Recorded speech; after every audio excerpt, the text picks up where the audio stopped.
always ask for your assistance. We are about 63% to our goal of raising this year $150,000. Last month was a tremendous month. We had 3 times the amount of donors we had the year before. So we're very, very glad about that. If you want to donate while we're on the air, you can do so. If you go to the chat, you can see that there's a link there. And you can also, and I encourage you to welcome your friends and relatives, anyone that wants to join this chat. They can do it tonight. They can do it later on, because as Eleni explained to us, that will be recorded. Probably this one will be on YouTube because we're having a little bit of difficulty. So, and Father Chris, we are live on YouTube. We're live on YouTube. Very good. Okay, excellent. So we always begin with prayer, as you know. I light my candle, and we have the icon of Christ and the Panagia, the Mother of God, with us. And tonight we have a very special thing to talk about, which is our church. So let us pray. Christ our God, you are the fulfillment of the law and of the prophets. You have fulfilled all the dispensation of the Father. Fill our hearts with joy and gladness, always, now, and forever, unto the ages of ages. Amen.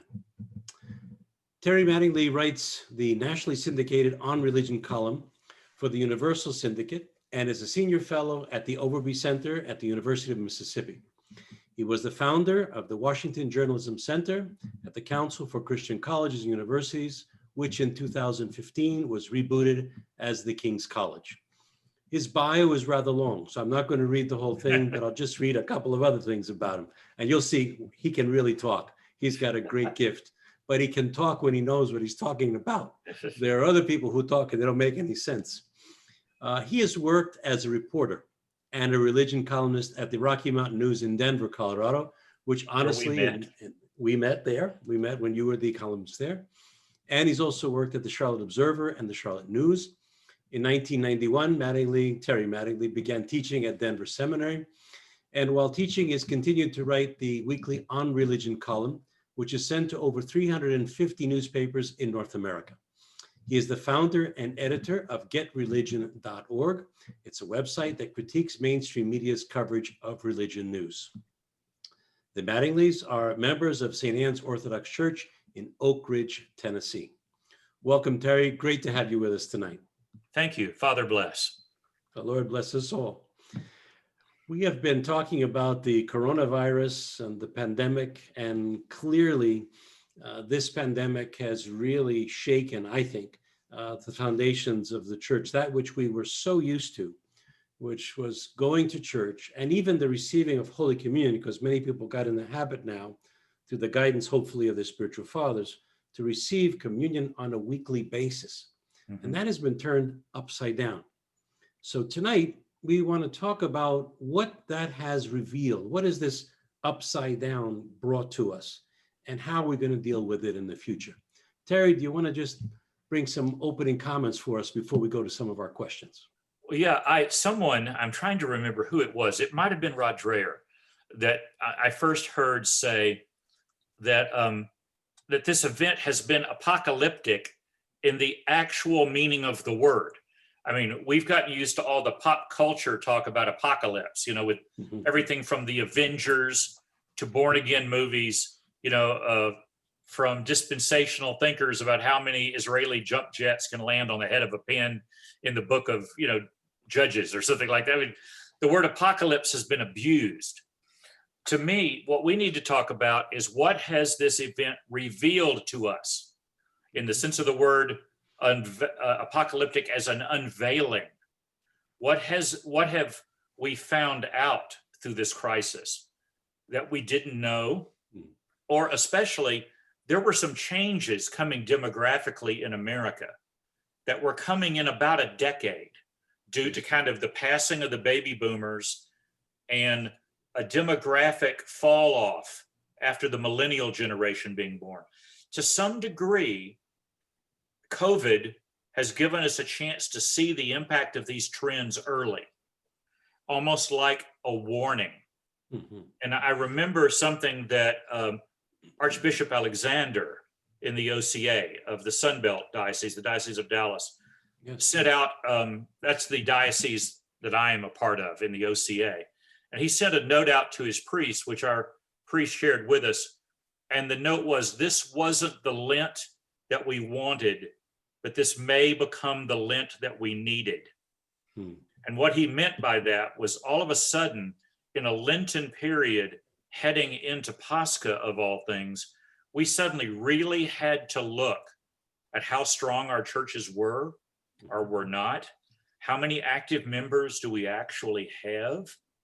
Do we have education processes that work in the age of screens, where everybody has been forced into screens? My own priest here in Oak Ridge, his background is as a librarian. And all of a sudden that has turned into be a very useful gift, being trained as a librarian in the age of the internet. To some degree, he had an advantage at getting some things ready for us. So anyway, that's what you and I need to talk about, which is, what have we learned from this experience that helps us improve where the church might go? Right. What are the warnings we need to hear out of this to look toward the future? Okay. Well, clearly it has changed things. I as you know, I was in the parish for many years. Then I went to the school and became the president of our college and seminary. And then as Presbytera passed away, I came back to work here at OCN. All along, I don't know why the Lord, I just kept speaking to me and saying that OCN is a very important tool to carry the message. We know that Innocent of Alaska, he took canoes and they went and they hewn them out of trees and they went from island to island. He rewrote the alphabet in order to train the Aleutians in the faith. So I see OCN and any now internet programming as a way, as the new way of moving on. But I have to tell you that when we started this years ago, I was accused of all kinds of things. You're spoiling the church. You're going to put antennas on top of the church. We're not doing anything of the sort. We're just going to utilize the latest technology to share the faith, to supplement that which is in the church. Now, you brought up really important points about the church now and the screen, the educational programs. So how have you seen it change here, Terry? Well, I mean, for one thing, I was struck by the fact that many Protestant churches found it quite easy to aim a camera at a big sermon and a rock band. That goes to television pretty quick. Holy Week, not so much. 850 pages of Holy Week liturgy. Yeah. That and just think your way through the experiential nature of Holy Week. The smells, the sensation, the exhaustion, right. The sense of community that sets in by the time you reach Holy Saturday, and the scriptures begin to already, the cat's out of the bag. We already know what's coming, and the priest is throwing basil leaves into the air and stuff.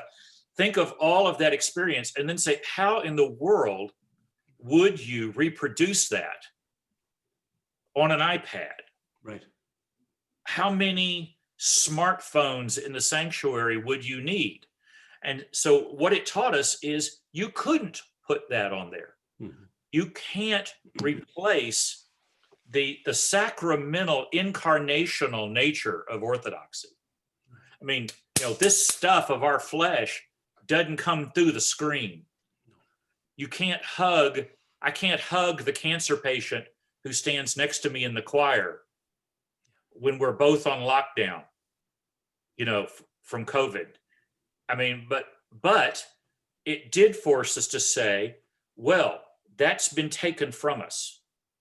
With the guidance of our bishops, we will move back into sacramental face-to-face worship, as best we can when we can. I'm excited. Our own parish has a large empty field next door to it where our new temple should be built sometime in the next couple of years. And our bishop has given permission. This Sunday, we're having our first outdoor divine liturgy. Oh my. And so we'll be able to fill this everybody will get to come together for the first time. Instead of like 30 of us at a time, or 40, at all spaced out and heading back into the parish hall, spaced out as best we could. We're all going to be in one place. It's going to be outdoors. I think we're going to bring blankets to mark our territory 6 feet apart and then sit around with picnic baskets after that. But we're going to be back together again this coming Sunday. Well, you can't replace that part of Orthodoxy. No. But what could we replace? We could still do some forms of catechesis. Mhm. We could still do small group forums about book studies. I taught the Chronicles of Narnia this summer for our families and children. We learned the things that we could augment. And I think that's where what you're saying about Come Receive the Light and similar ministries, we're learning what they cannot replace. Right. But at the same time, we're learning what they can strengthen. Mhm. And I think that's a revealing. I think that It is. at the same time, though, it also should make us think seriously about whether the church has addressed the power of these screens in our daily life, and especially in the life of our children. I promise I'll shut up in one more sentence. One more No, you're thought. fine. You're fine. We'll go back and forth. It's fine. Our own priest went to Russia with a group of young priests right before the pandemic. Hmm. And in all of his meetings with priests in Russia, he asked them over and over, what is your single greatest challenge in ministry right now? And with only one exception, every one of them said smartphones. Smartphones in the lives of our children. Now, what I thought was interesting about that was the same week I heard from a friend of mine in Nigeria, and we were discussing the situation in Nigeria. And he said the clergy in Nigeria would completely agree. In that Nigeria. the number one challenge facing the church in Nigeria Thank goodness. is smartphones and media in the hands of young people, pulling them away from the family. They're 3 o'clock in the morning and they're being harassed by their friends Mhm. on their smartphones and all this. And Nigeria and Russia are not a lot alike. And then you throw in America, and I think we can presume that this is kind of a universal situation. So Well, I think the numbers, deal with this. yeah, the numbers are frightening in the sense that they're also awakening or revealing. Yes. We know that there are over 7 billion people on planet Earth, and it's my understanding that over 3 billion of them are on the internet. So the question then becomes, in all of this, how do we reveal that which needs to be revealed? How do you go into the treasure chest of Orthodoxy, open it up, and share it with the world in a way that's appropriate? Now, I taught for 4 years parish administration at Holy Cross. And the class was taught in what sense? The students were to come up with best practices in 15 different areas that I gave them from experiences. And they could go to any church, any jurisdiction, any denomination, and find the best way to share these things. And I have to tell you, not one of the 15 I gave them was the internet and education on the internet, but 3 of them did come forward with it. And they said, this is the future. We can't replace, like you said, Terry, you cannot replace the sacramental life, and we should even attempt to do that. I mean, I long to receive Holy Communion, as I'm sure many of you do. And hopefully, like Terry's going to go to church this Sunday, we can go in to receive the embrace of the person next to you, the person who's hurting. Even the priests are hesitant to reach out now because they don't know. They've been told not to. There was an article in the newspaper the other day that the Attorney General in New England was chastising the clergy because they were using a chalice and a common spoon. So even the government is, reaching its hand in there. So the question is, I think, going forward is, how do we take this leadership we currently have, which is mostly older? How do we instruct them to instruct us to do what's right? Does that make sense, Terry? Well, for one thing, a lot of parents are going to have to admit that this issue is real. So we have to realize that in the internet is simultaneously raising the ceiling while also lowering the floor of our moral potential and our communication potentials. The same technology that allows you to, say, have an online seminary, which might even be able to reach into parts of China or other parts of the world undetected and help people, is the same technology that has made first exposure to pornography now 9 or 10 years of age among young males in our culture. And a year and a half ago, I had a chance to speak to a national conference of the Lutheran Church Missouri Synod, including the head of one of their major seminaries and the president of the denomination.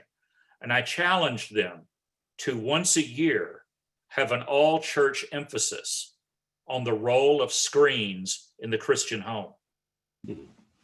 I mean, and it's got to go from the pulpit, it's got to go into small groups, it's got to go into women's ministry, whatever. But at some point, we have to admit what these technologies can do for us, but also do to us. If it wasn't for COVID, I was actually going to speak at the Mid-Atlantic Conference of the Antiochian Church this year. Bishop Thomas and others had invited me to come in and talk specifically about smartphones and the Christian home. And a lot of parents are terrified to even raise this issue with their children because they know how omnipresent these devices are. Right. And at the same time, we watch the loneliness factor and the depression factor go up at the same rate or even stronger than the internet and the phone usage. And there are some good resources out here. I picked this one off my shelf to show people a wonderful book by an evangelical named Andy Crouch called The Tech Wise Family. And this was one of the resources that I was going to recommend to families in the Mid-Atlantic district of the Antiochians.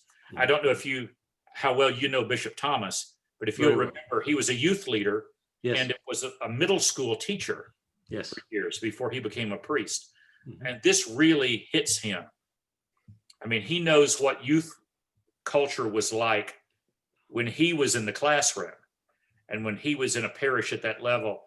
And I've heard him say he can't believe the increase we've seen in depression, gender confusion, and a host of other issues which seem to be directly related to percentage of time spent on a smartphone and on the internet. I love the commercial. I don't know if you've seen it, but there's a way that the mother goes through and none of the family members are talking to each other. And she goes in and she hits a button and she cuts off the internet for the whole house. And everyone all of a sudden has to actually talk to each other. You have people across the table from room to room texting each other. So we've lost what we know in the Orthodox faith is so important. The prosopon, the face-to-face, the image and the likeness of Christ in everyone that we share is almost, I don't want to say destroyed, but distracted, if you will, within the screen life or the screen community that we're in. Let's talk a little bit. We talked about children. Let's talk about the church's outreach now. We don't have, as many people have told me, there are no more boats coming over from the Middle East or in Europe. That has stopped.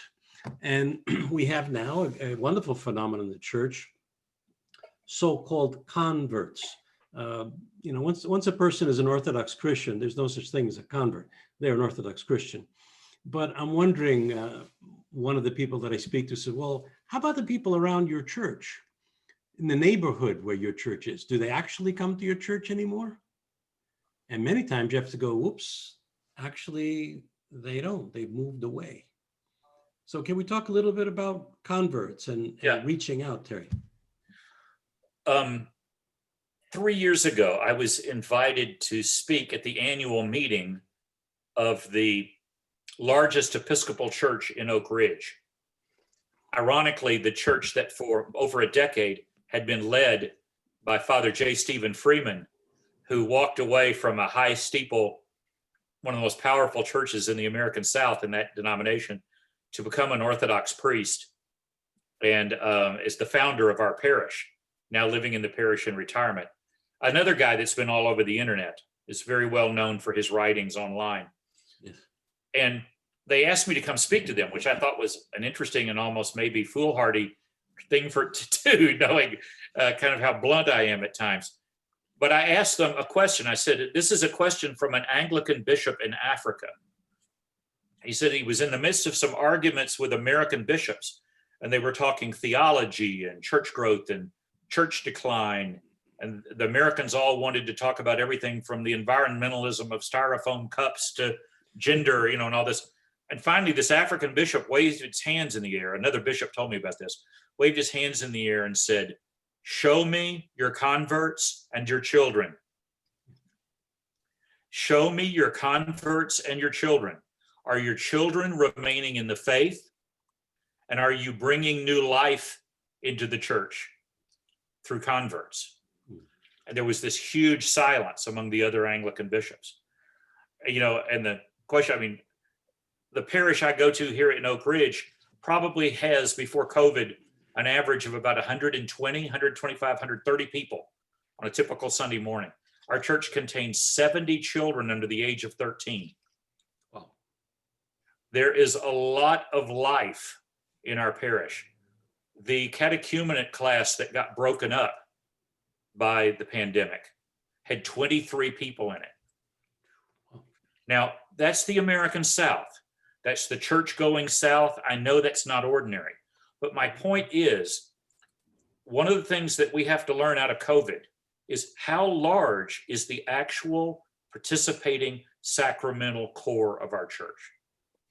And I tell people, tell me who's at Vespers and who is coming to confession in each of the 4 major penitential seasons of the year. Give me that number. And you're, of course, as a skilled administrator, you're familiar with the old term, the 80-20 factor. Yes. That 80% of the work gets done by 20% of the people. Someone, it might have been you, said to me recently that it's more like 90-10 right now. Yeah. Well, we need to have revealed to us what our actual core is. And how old are they? When I spoke to that Episcopal Church meeting, I counted. There were something out of 70 people in the room. I think there were 8 people present under the age of 60. Okay. Now, if you look at the demographics of the ages of the people in your core, then you look at your conversion rate, and then you look, quite frankly, at your birth rate, in terms of children, and whether your church is encouraging or accepting or embracing new life in all forms. COVID has made us look at that, whether we wanted to or not. Mm-hmm. And frankly, Father, it's, what was C.S. Lewis's term? A severe mercy. We've been granted a severe mercy. Yeah. You've had to look at it now, 10 years before the baby boomers began to head, into past retirement and out of our picture. Yes. And as the millennials, 50% of whom are still living at home with their parents and are not getting married. Let me give you a question. How many of our churches, when COVID is over, how many of them will be ready to think, can we do anything to help young adults in our parishes find people with whom to start a family in places other than their workplace or a bar? Right. What are we doing to help create the formation of Christian families? True. Even before the strengthening. Yeah. I think that's a great concern.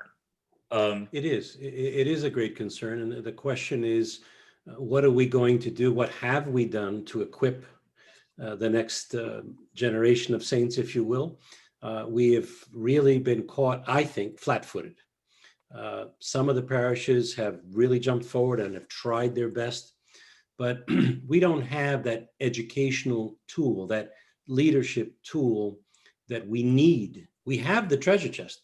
We have the beauty and the wealth and the huge amount of theology that we have, but we have not created a generation of people that create a leadership institute where we take these folks and we say, okay, this is what you're going to do. This is how you'll do it. This is how you'll inspire the next generation. And many people, Terry, are asking me, well, what's going to happen? People aren't coming to church. The PPE is over. We don't have any more, the PPP, whatever it's called. Will our church close? What's going to happen to us? And a lot of people are asking that question. I don't know if we're really looking at that. Yeah, I wrote a column recently, Father. I interviewed an evangelical, David Kinnaman, who is the head of a large think tank called Barna, the Barna Institute and Barna Research. And they work with a lot of mainline Protestant and evangelical churches, parachurch groups, denominations. Their current estimate is they think within 12 months from right now, we will lose a minimum of 20% of all churches in America will close. Wow. They believe that among the world of liberal mainline Protestantism, which has already lost 40% of its members within the last 3 decades or so, they believe that the world of liberal mainline Protestantism will lose 30+% of their congregations. And we're beginning to see figures that, for example, the Anglican Church of Canada will be gone, Gone, gone in 2030. My goodness. Under current trends. Wow. I mean, those are real and they're frightening, but So- again, they're a clarion call to reveal what do we have to do here now. well, let me tell you, here's what we've got. If our churches are willing to do outreach and are willing to be friendly to the people who walk in the door, we have, once we get that thing the Orthodox do where we have fasted before communion, and some of us want to eat. The lunch that our church holds after Divine Liturgy on Sunday morning is the recruiting device of our church. Mm-hmm. We hear it over and over. I walked in, I was scared. Someone stood with me to help me through the first Divine Liturgy, and we went to lunch and everybody talked to me. Someone pulled me to a table and I had a chance to sit down and talk. Now, if that's your church, that is an incarnational breaking of bread and sharing of fellowship and helping find out where this person is. What ministry does our church have that might help them? But if your church isn't that friendly, isn't that welcoming, has a tendency to maybe not rush up and hug someone who doesn't speak that second language, to get picky about it there for a second, as an American, who doesn't speak Arabic or Greek or any of the other official languages. Father, my story enough to know that when I came to Orthodoxy, I was in a region where, frankly, I'll be honest about this, the Greeks would not talk to me. My family, we called up to ask when services were, and they hung up on us. Wow. Because we couldn't speak Greek. But the Antiochians took us in. My spiritual father, a former Southern Baptist missionary, helped us start a mission. Now, Father, here's the kicker. I think people will be interested in this. That church outside of Johnson City, Tennessee, in the hills of Tennessee, is now a Greek Orthodox church led by an Antiochian priest. Yep. The only church of its kind in America. That church was on the verge of dying. And this very talented young priest, the youngest son, by the way, of the great writer Frederica Matthews Green, and her husband, the wonderful priest, Father Gregory Matthews Green. Yes. My spiritual father and priest for years in the Baltimore area. And their youngest son is that priest who has helped rescue that congregation. Well, there's going to be some other Greek churches and members of other jurisdictions that in the next 10 years might need to reach out to some other missions and other parishes and stuff and think, how do we create a friendly pan-Orthodox congregation that is willing to meet people at the front door, serve up whatever food our tradition is specialized in, bring them in and welcome them? That Yes. has to become one of the strengths of Orthodoxy in America. Absolutely. We And don't I have a- would, yeah, I would say that my experiences have been I've visited now, oh my gosh, probably over 400 parishes throughout the Archdiocese during the times of being with OCN and then being at the school. And I would say that you are right on target there. I've seen many Greek Orthodox, the Ukrainians, I've seen the Antiochians, the OCA. I mean, that is a real thing that they need to reach out. Some do it, some do it well, some don't do it at all. And we will pay the price for that, in the future, unfortunately. I want to go to some questions if we have from our guests that are listening to us, that are watching us. And if not, then we can come back and talk about a couple of other things. Eleni, do we have any questions at this point? Yes, sure, we do. Terry, someone's asking, they asked me to go ahead and read it. What would you suggest to somebody who is new to a church and doesn't know who to talk to or where to get started if, they're new to the area and it's COVID? Okay, so they're going to visit an Orthodox church. Mm-hmm.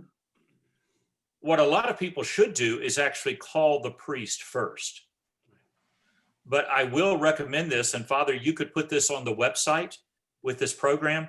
I still think Frederica Matthews Green's wonderful little pamphlet on 10 things I wish I had known before visiting an Orthodox church. I don't think anybody has ever written anything better than that to put into someone's hand.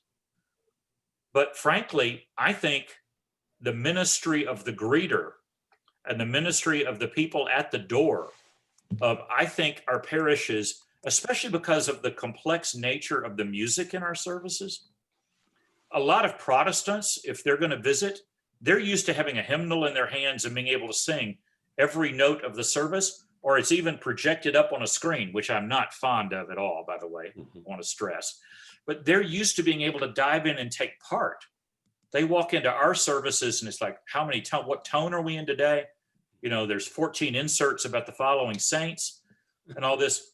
I think it's important to have someone who's willing to stand with them through that first service and help show them, like have some sort of book with at least, the Lord's Prayer, the hymn of the patron saint of the parish, the creed, a few other basics, so that in their first service, they can participate in, say, a third of the liturgy for the first time.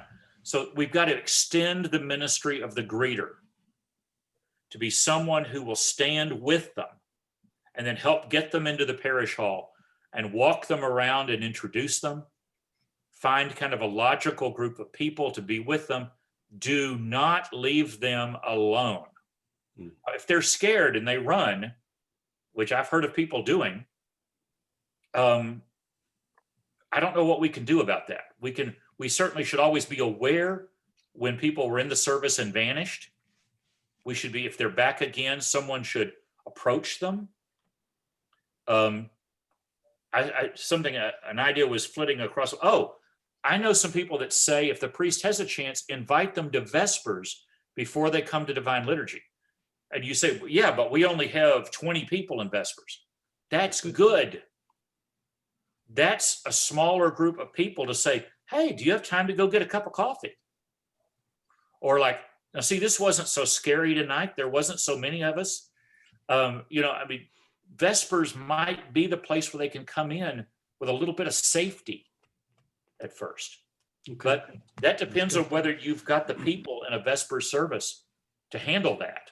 Or if your parish is even having a Vesper service. That's well, if they don't have Vespers, I think, frankly, well, that opens up a whole lot of questions, because if you don't have a strong Vespers, you've also removed one of the most natural places for the priest to then be able to hear confession, and be able to spend some time with people who have things they need to tell the priest.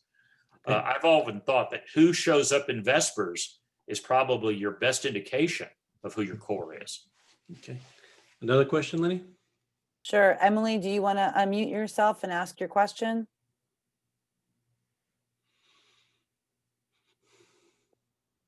Is she on phone or screen? I'm looking. Okay, I'll go ahead and ask for you. If you unmute, take over. She says, my husband and I are under 30 and we're converts and we don't belong to any of these ethnic groups. It's difficult for us to fit into those communities at times. Do you have any suggestions? Father, you want to go first on that one? Sure, I'll be happy to. I would say to you that we are not, what's the word? The First Ecumenical Council, I believe it was, condemned Philotism, which is racism. We are not a racist church. The reality is that the Orthodox Church has sprung up, and through tremendous persecution, hundreds of years of brutal persecution, the people in the various parts of Greece or Russia or Serbia have had to come together to survive. And they kept their customs. Now, when they came to America, they are the ones, the priests didn't come, the bishops didn't come here. It was the people who came. My grandfather, I'm looking right now. I just received today my papers. That's my Yaya Chrysanthi, okay? Who came from the island of Limnos with a second grade education. She came and she didn't know where to go. There was no parish. They created parishes, the people did. They created these communities. Now we're now in the 6th generation in America. So we have to do exactly what Terry is saying. We have to be welcoming, we have to be open, and we have to use the language of the people. People will ask you, well, what's the language? One woman got into a fight once with the chancellor. Tell me what is the language of the church? And she wanted him to respond, of course, Greek. And he said, madam, the language of the church is love. She left a little exacerbated, I have to say. But the reality is that we have to speak to people's hearts. So Terry, you could take it from there. I love the symbol of this little parish. Well, it's now growing. It's up 50% in active membership and attendance outside of Johnson City. And their catechumenate is beginning to thrive. But there is a moment in their service that I love. And this was done, of course, with the permission of their bishop. And it adds a couple of extra minutes to the service. But when they reach the Lord's Prayer, if they have people in the service who speak other languages, they allow them one at a time. They do the Lord's Prayer in their own language. And I've been there on a morning when there were 5 different languages in that service for the Lord's Prayer. And it's a lovely symbol the first time you're there. And of course, someone's there who speaks Greek. It was a Greek parish, but someone else there is speaking Romanian.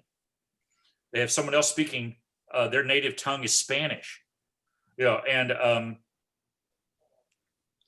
that is a wonderful reaping of what you sow, in terms of the openness of that parish. It's made for a bit of liturgical complexity, but it's one that makes people feel more welcomed, not less, to hear that go on. I don't know what an American Orthodox church will look like, because I don't know what parts of American culture are worthy of being accepted into the ongoing life of Orthodoxy. I don't think we know that yet. No, we don't. But we have found that in a pan-Orthodox situation, for example, Americans like to sing harmonized music more than single-line Byzantine. So we need to find the harmonized versions of Greek music. And the Antiochians have created something called, what do they call it? The Byzantine Project, where the bishops have picked music from all over the Orthodox spectrum that they have approved for use in Antiochian churches, even though it's Slavic, even though it's harmonized Greek, even though we sing a hymn in our parish during Lent, which was written by a monk on Mount Athos. And he wrote it, it is truly meet to bless thee. He wrote it after he heard some American pilgrims with a guitar singing the old folk song Shenandoah. Wow. And when you listen to this piece, you can hear the chord structure of Shenandoah adapted to, I think it's tone 6, in the Slavic tones. But then the text is, of course, the same. And it's in 4-part harmony, and it's beautiful. And you hear it and you go, that sounds different. But at the same time, it's thoroughly Orthodox. And it literally was written by a Greek monk who just fell in love with this melody. Well, I don't know what other gifts God will give us like that. But We'll I have do to see. know this. We'll have to We see. will need to be looking for the parts of our overlapping, great, beautiful traditions that speak to Americans and who speak to 2nd, 3rd, and 4th generation people who are functionally American at the level of, I remember, Father, in South Florida, when I was down there with you for a while, a young priest who said, it is very distracting when your altar boys come back in from the parking lot humming rap. Well, what he That's was right. saying, though, was their 3rd generation, but their dominant culture Yes. is American. Yeah. Now, I'm not saying we're going to compromise with rap or something in the church. I'm not saying that at all. What I'm saying is, though, is we do need to find out how our services, using our traditions, I want to stress that, how we can make our services more open to people who've walked through the doors for the first time or the 5th time, and are beginning to join our communities. Participation is going to be crucial with Americans. And I think, Terry, we have to be honest. We have been woefully unprepared as a church across jurisdictional lines to be a church that can reach to the American culture today. We were happy to just keep it going, keep what going. Look at what happened. We literally had the structure ripped out from us, almost like a rug pulled out from under you, or a magician who pulls out the tablecloth and the glasses are still there. We think the glasses are going to be there. The glasses have been knocked down now. So I want to talk to you in the last few minutes we have here. We've got about 5 minutes before we have to close down. But what do you see as essential ministries going forward? Now, you have a vast experience. You've experienced within the other denominations as well. So what do you see give us 3 or 4 key ministries that we have to have going forward? My brother, who is 9 years older than me, is one of the Southern Baptist Convention's leading authorities on youth work. And my brother, though, once made a statement that I thought really convicted me. He said, when someone visits your church, if you don't have them off their couch within a month, and by that, if you haven't broken their set in stone patterns for their lives, if you don't have them off their couch, and if you don't have someone new on their couch, you've lost your window. So this may sound funny. I hope it gets a laugh out of you, because I'm going for an Orthodox stereotype here. We need a ministry of food. The Orthodox know food. Folks, it's time to feed people. When they walk in the door, we need to be the friendliest, most socializing bunch of people in the history of the world. If you have people in your parishes that own restaurants, I've heard that's fairly common for the Orthodox. Yes, it is. If they're not inviting people to come get a free meal at their restaurant or come meet with 2 or 3 others, use what we have. We have beautiful traditions related to hospitality and food. Use them. Okay? Good. Loneliness is epidemic in our culture right now. We have to take what was a weakness of Orthodoxy, which I think was slightly scared of Americans. We have to turn this into the legendary hospitality of the Arabs. We've got to turn this into a strength from our various traditions. Second, you have to have a catechumenate that actually introduces people into how the sacramental life of your church works. You want to help them know how to set up an icon corner. I mean, in other words, if you could have a couple of members of your parish who would give a new family their first couple of icons and then come to their house if invited and said, can we help you put an icon corner up? We'll bring some candles. We'll bring a small brass bowl with some sand in it, and show you how to do a candle stand. We have to teach people the experiential, beautiful elements of our faith. We have the visual, we have emotion, we have experiential worship, and we have a chance for people to talk to other people over food if we'll use it.